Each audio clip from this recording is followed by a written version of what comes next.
In this video, we are graphing a rational function, and first we're going to simplify the rational function as much as possible. So let's begin by factoring the top. The bottom does not factor because it is already linear and therefore prime. The top is going to factor into the product of x minus 18 times x plus 1. We notice that nothing cancels out, so that tells us that we're not going to have any holes in this rational function's graph. But we can go ahead and say what the domain is. Since there's only x plus 3 in the denominator, the only domain restriction is that x cannot equal to negative 3. So the domain then is going to be from negative infinity to negative 3, and then from negative 3 to positive infinity. We know that that domain restriction is going to translate to the graph as a vertical asymptote. That is essentially removed from the domain by an asymptote or a fence or a boundary line that we cannot cross when we are graphing.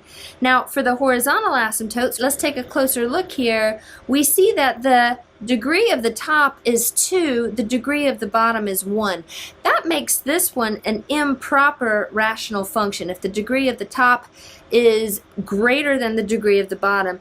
And if that's the case, we will not get a horizontal asymptote. We're going to instead get an oblique asymptote, not a horizontal. Now, the oblique asymptote is going to be occurring at y is equal to the quotient that we get when we carry out the division, when we divide the top polynomial by the bottom polynomial. So here is our original rational function.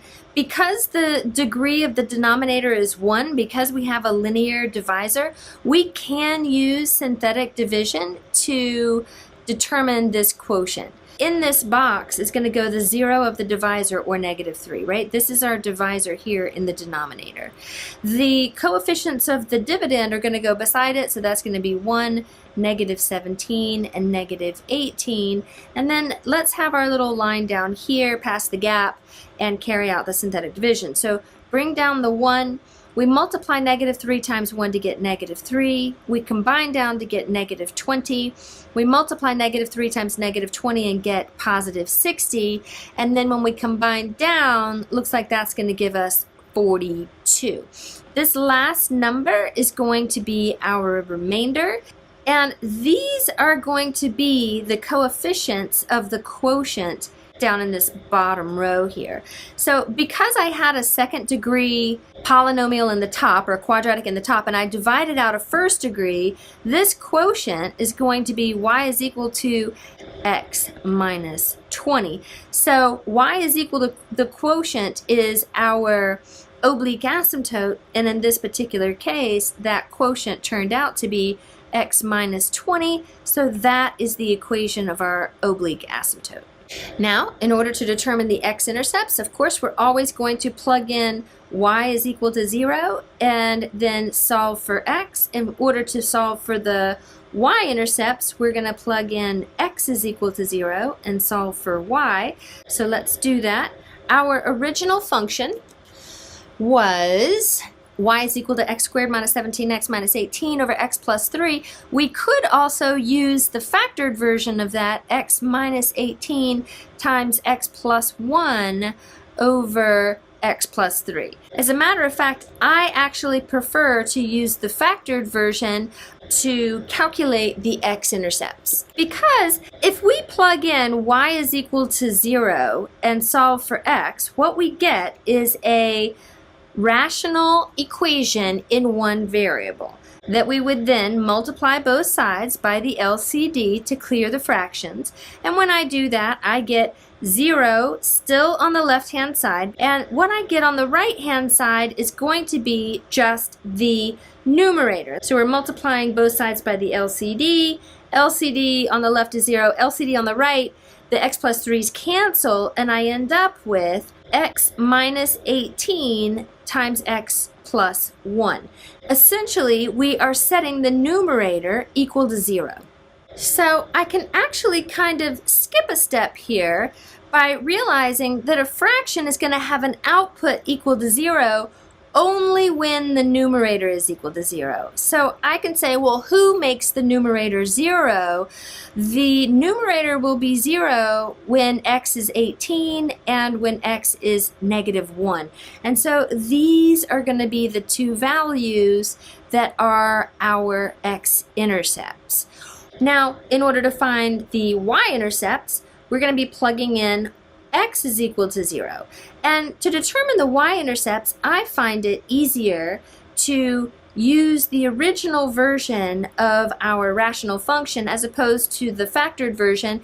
Both will work and both are fine, but if I am plugging in 0 for the x's, all these x's become zeros, and it's a little bit easier for me to see in the original version that the numerator is just going to be -18, and the denominator is just going to be 0 plus 3, which is 3, so this is going to end up being -6.